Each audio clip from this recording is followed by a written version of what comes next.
Welcome to today's Antitrust Code podcast by Concurrence. Today I am joined by Carmelo Cennamo, who is a professor at Copenhagen Business School.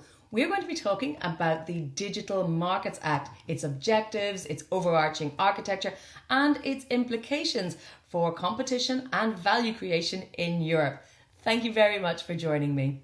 Now, first of all, maybe you could outline what is the Digital Markets Act and what stage we're at the moment. Very good morning. It's a real pleasure to be here and discussing about these important issues. Well, the Digital Markets Act is basically the new proposal of a law to regulate competition in the digital markets. As it is stated, is an attempt to establish some principles on ex ante. That means that they apply before things take actions, rather than getting into classical antitrust competition law, which is addressing the issues ex post once they've been raised and been brought forward by firms, which might take longer, and then it might be not addressing the issue. So this is an attempt basically to prevent bad things happening. We often hear this idea that legislation and policy runs a long way behind the technology because it moves fast and changes quickly. I mean, isn't there a risk that they're trying to regulate or manage things they don't even know will exist in the future? Is there a problem there? I very much think this might be the problem. Of course, when you establish some strict rules, right, bans like the DMA is trying to do, there is always a trade-off. So the intention here is now to block some of the things that might be problematic and that have been seen in the current state of affairs.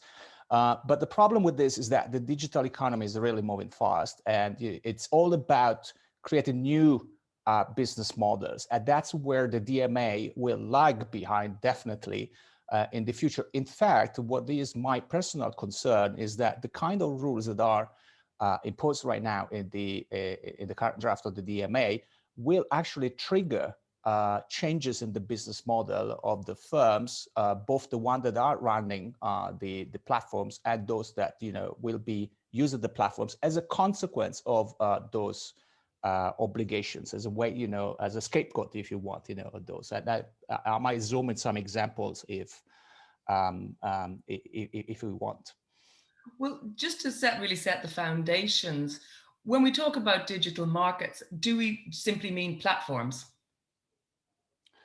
Well, I don't think so. Now, here's the point. What is really a market when we attach to it, the term digital? We need to be clear about that, right? So I think that, if we, with digital markets, we might intend, new sales channels that are basically primarily dealt via digital tools, then, the classical e-commerce or reseller might also be a form of digital markets, because it's an alternative sales channel to the, offline retail. What is now the concern with that? Pretty much none, right? To the extent that, of course, I mean, there is the concern that you conduct the transactions on a remote instances. Therefore, you might be induced to buy something that otherwise you would be more careful in evaluating when you are in a physical. There is the counterfeit issue. So there are some issues, right? I mean, when you buy from a reseller online compared to the physical store, those needs to be taken into account. But there is not much a change in the nature of competition, and therefore the current sort of competition law is good enough to deal with this. Now, the concern with platform-based digital markets is that they change the dynamics. They are completely different. And so the current antitrust law, this is the argument, and I'm also inclined to actually subscribe with that, is that is not sufficient, because there are new issues coming up, and these new issues are related to the central role that the firms governing the platforms may have in directing some of the transactions to one area instead of another, and this is the primary concern that is on the foundation also of the DMA. Well, this is where we're getting into what are the so-called gatekeepers. It's, I suppose, when those platforms act as the middleman between the end company and the end user. So explain what we mean by digital gatekeepers. Why is there such concern at the moment? Just also to address the issue that there's often perceived to be an anti-Americanism about this because it's generally perceived that these big gatekeepers are American companies. Yes, indeed. I might not want to go into the geopolitical space here, but I do believe that, of course, I mean, this is a law drafting, and there are interest, at stake that need to be taken, and it's a legitimate, right? And politician, that's their job. They have to take into account, what are the interests at stake, and then strike a balance.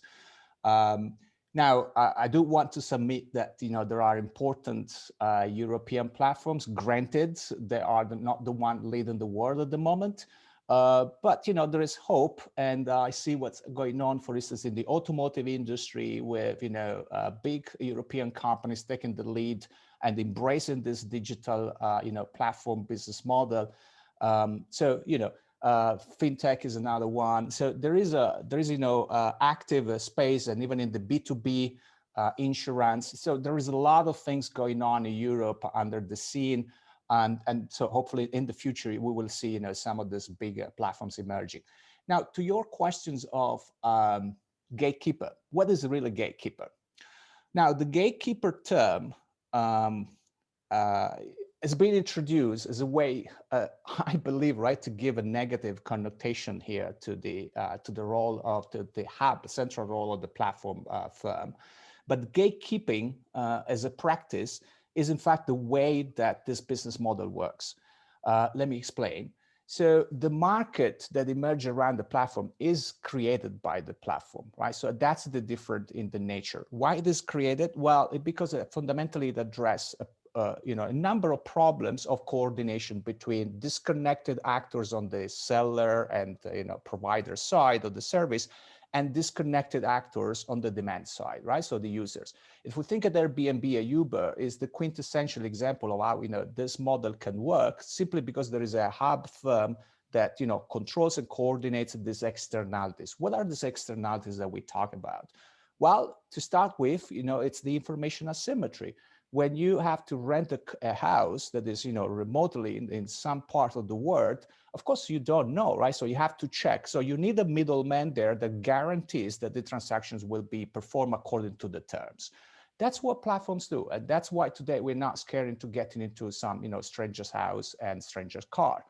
When it comes to innovations, to products that they need to come together in order to provide a value proposition to us, and I'm speaking, for instance, of apps and phone.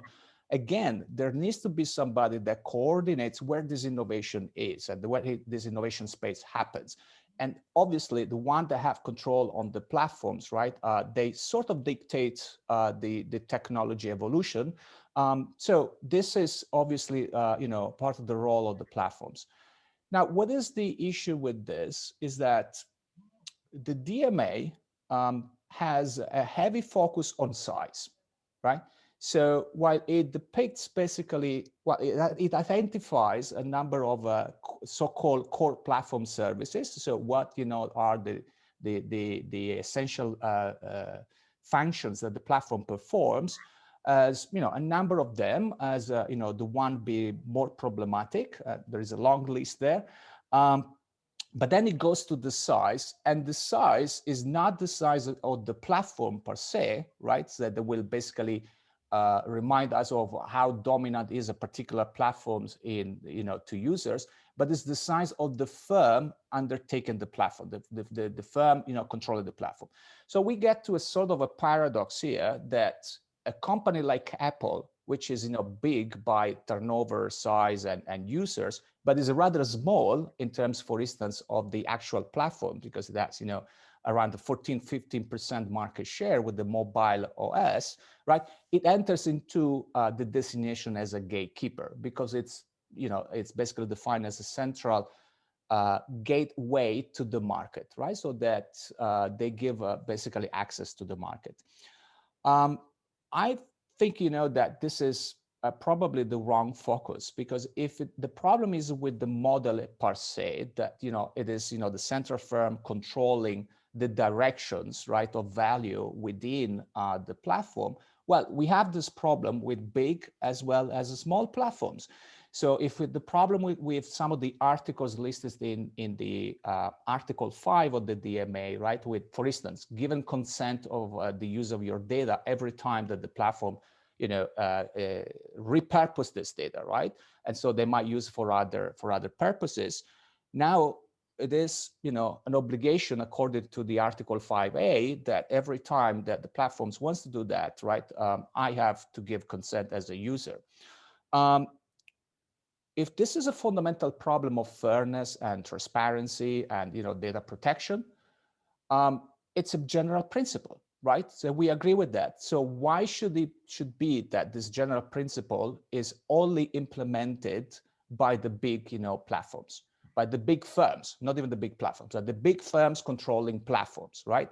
And now we can discuss, for instance, about Amazon is a big firm controlling, a significant platform, but again, the platform doesn't, control the entire e-commerce space. So why is it that when I contract in for an e-commerce reseller, right? I mean, that reseller is not obliged to treat my data at the same way as, the big firm operating the platform is.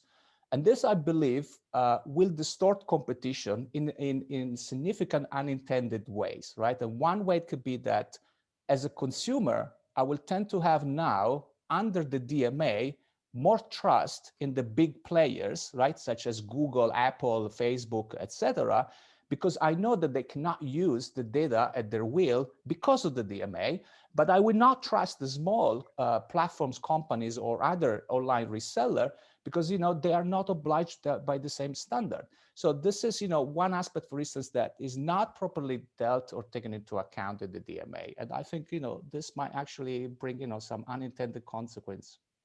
But isn't the issue here not necessarily, you give the example there of Uber and Airbnb, who have, to a large degree, maybe Uber's branched out, stayed within their lane, as it were. The problem is sometimes when the platforms expand into other areas or other markets, where they are then offering themselves products or services that compete with those companies that they are then offering those products and services via their platform. So, for example, Google, that's just because we know who we're talking about here, also offer services that compete with the same services that they offer a platform to.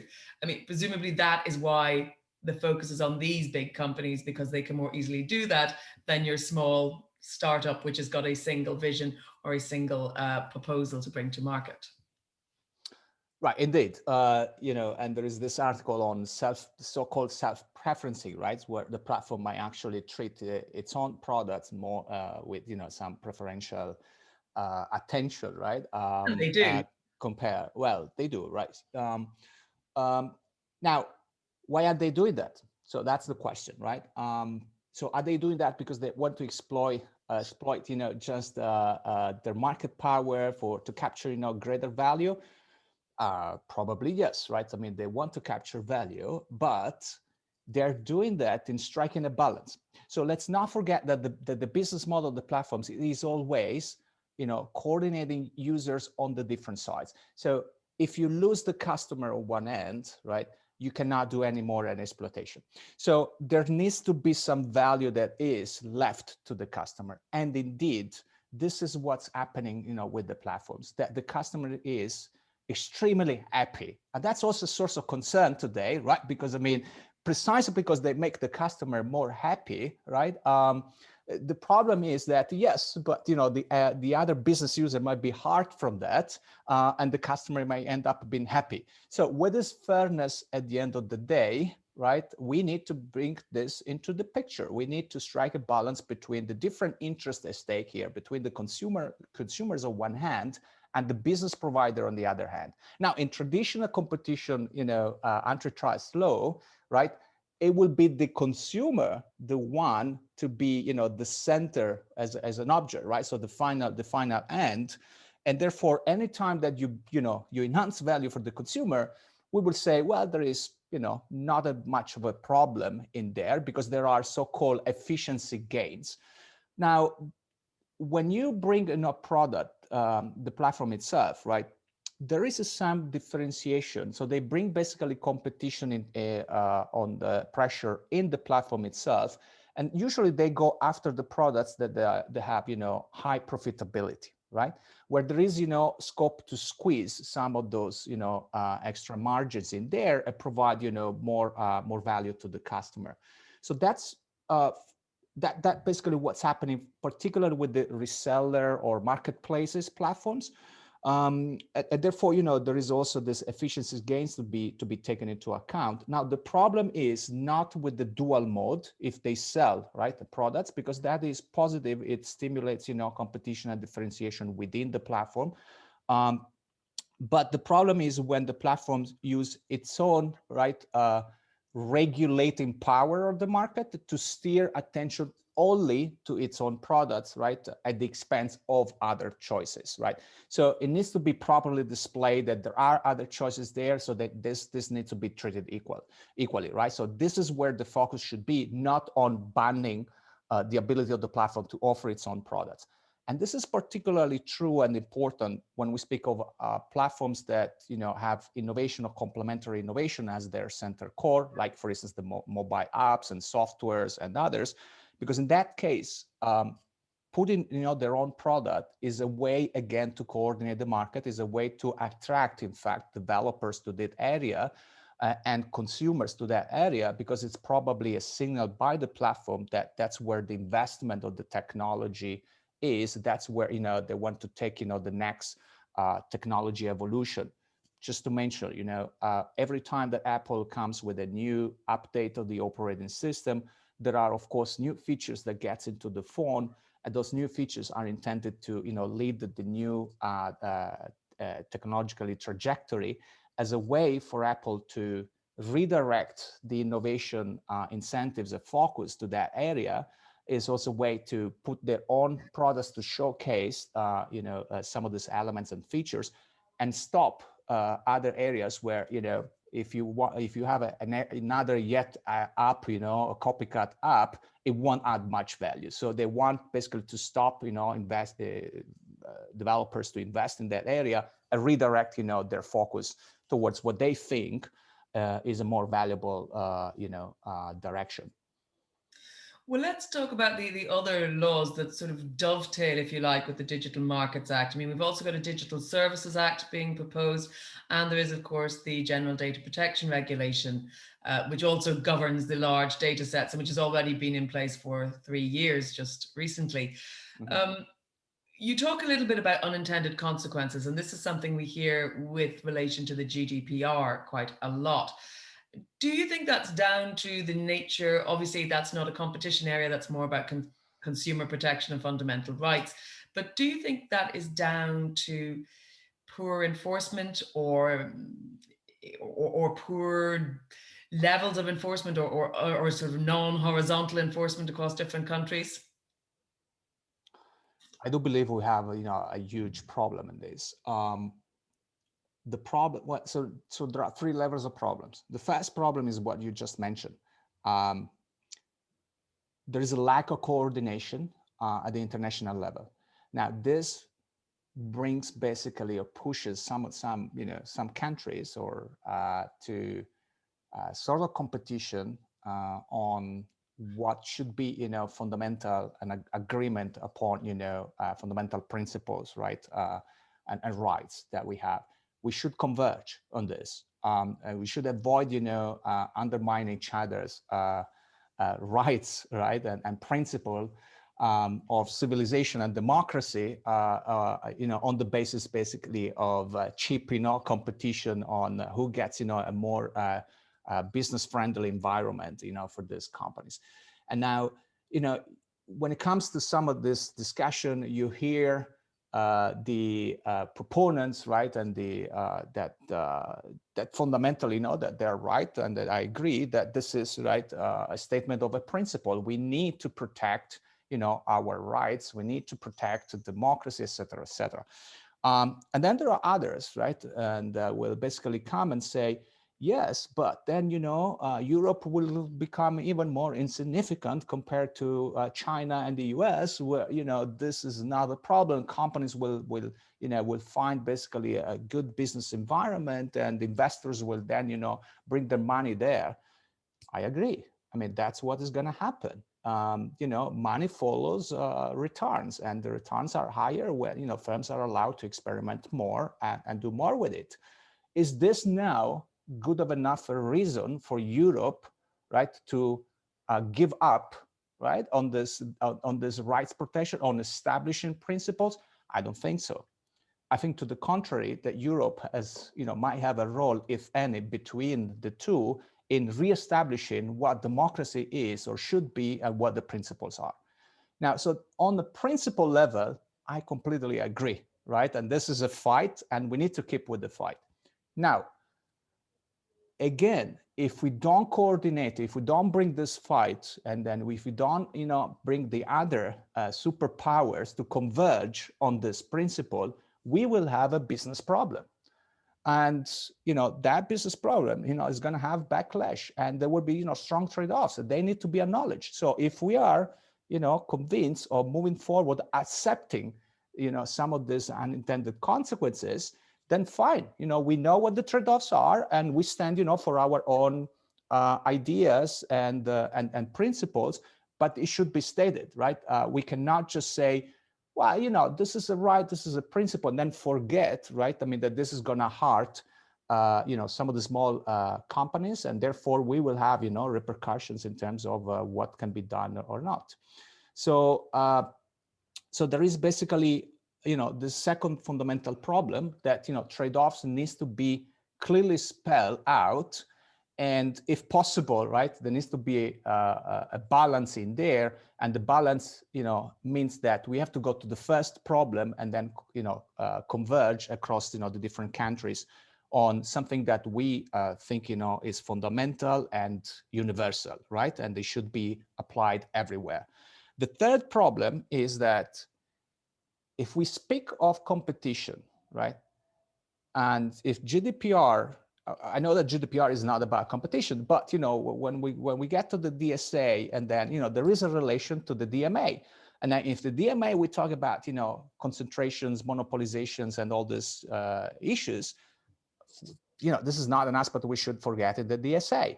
Now, sort of the GDPR, there are a number of articles out there that shows how this GDPR implementation and the compliance costs that firms have for GDPR have just favored the big companies, and they have now, as a result, we have concentration that goes up in a number of sub-segments of the markets, particularly in the advertisement space. Again, for what I said before, because people trust more the big companies. You don't know what the small company is, and therefore, they also have greater compliance. So they are the one, that to lose more out of this. Is this a cost that we are willing to pay? Probably this is not the right question. The question is, how do we make sure that it is not too costly for small companies to comply with GDPR? So I'm not saying let's get rid of the GDPR because small companies get hurt and we have higher concentration. But let's acknowledge that there is a problem there, and we need to fix this problem if we want to make GDPR work. And stating the principle in the law is not enough. With regard to the GDPR, and I guess we're talking about it because we want to avoid the same issues coming up with the DMA. Isn't there a chilling effect? Because I often hear smaller companies saying, oh, we can't do this because of GDPR. And it's a lack of understanding of the GDPR. In fact, the GDPR wouldn't prevent them doing that, but there's a chilling effect that they're afraid of overstepping the mark because of the huge penalties that they're scared they would incur, or indeed the reputational damage they would incur if they did overstep it. Do you think that is an issue worth acknowledging, that there's just a poor understanding of the law in some cases? Well, I don't think that the problem is, that you don't want to step into it. I simply think that, of course, as a company, right? So your reputation is always at stake, right? And it constrains what you can do, right? But it can constrain in good ways. That's what the law is intended to do, right? So make sure that you deal with the data of your users or your customers in a proper way. But it can constrain in very bad ways. So some organizations, particularly the one that they're not good at managing data, um, they don't know how to deal with this. They don't know, how to implement the new infrastructures to every time, reuse or go and collect, the consent by the users. And here's where the asymmetries comes into play, where, the big companies, they have resources and infrastructures for doing that, so they can repeatedly go to the customer, nudge the customer basically to give the consent. While the small companies, it's simply, it's not where their head is not where the operations are, is not where their resources, are deployed for. And that's where, the problem is. So they need to rely on somebody else, and they will, more heavily rely on somebody else to counteract some of these problems. Well, a final question then, in relation to the DMA. I suppose you could say that even a good law, badly implemented or poorly enforced, is going to end up having unintended consequences. But what would you like to see change in the current draft? And then, assuming you get those changes, and also assuming you don't, what then would you like to see in terms of implementation and enforcement? We're looking a long way ahead now, but it's still some years to go. But what from your perspective today in 2021, would you like to see? Well, glad you asked the question, because I think, that should be, part of the conversation and the debate. It's more on the how, right? We are now at the stage where, we're discussing or debating, should we or whether, but it's on the how, right? And I've just submitted, my recommendations to the European Parliament, the committee that is steering, the law. And what I believe and what I suggested is that there needs to be more a principle-based ruling. So it is okay to establish some elements or some, as a possible practice that are presumed to be harmful, okay? But there needs to be a principle that guides that. And then the principle should give the opportunity to the company to defend itself, to raise, the case, and bring data and information and knowledge about, how they think that practice is not harmful, but is in fact beneficial to the users, to the business users, or, to the collective in general. Now, if we establish the principles in the law, rather than, a list of things that are bans or provisions, right? So basically, we revert the logic, we establish general principles, and we link those articles to those principles as a presumptions of violation of those principles.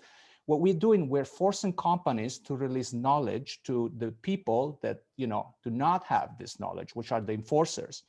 And that's a better way, I believe, also to guarantee enforcement, because then, you will get basically the relevant information.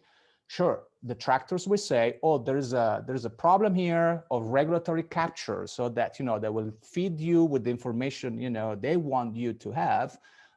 Yeah, sure. But, this is better than what it is right now. Right now is, well, you will not have the information. You will have a very limited competencies. There isn't enough that is established now in the current DMA, as for instance, a specialized unit that, takes onto this. So there will be a huge imbalance in terms of knowledge, right, between the big companies and the enforcers. Now, the DMA thinks of solving this problem by just stating the bans, and therefore said it's fixed, right? I mean, I said there, you cannot do it, and we don't have to prove, that's it. But the companies will fight back, because many of those articles have basically some ambiguity into it, right? So fairness, what is fair? They will fight back and go in court. So what do you do then? And that's it for today's episode. Thank you very much to Carmelo Cennamo for joining me to talk about the Digital Markets Act. But do stay with us at Concurrence for another Antitrust Code podcast coming soon.